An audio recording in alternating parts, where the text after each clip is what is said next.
Hello and welcome back to our channel. So today in this video we will be discussing about how to learn English in Duolingo app. So without wasting much of our time, let's dive into the video. So if you're not a native speaker of English, then you want to learn English. So in Duolingo, all you gotta do is simply tap open the app, and once you open the app, you can find the flag-like icon on your screen. So simply tap on it and tap on course. So once you tap on course, you can simply find different kind of languages that you can learn. So simply tap on the more option.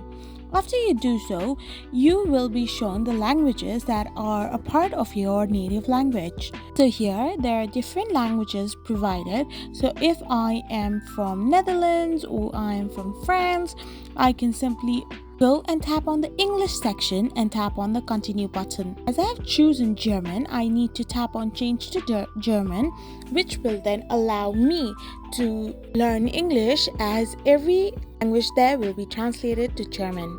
I hope you found this video helpful, so don't forget to hit that subscribe button and do give us a thumbs up. We will be back again with these informative videos.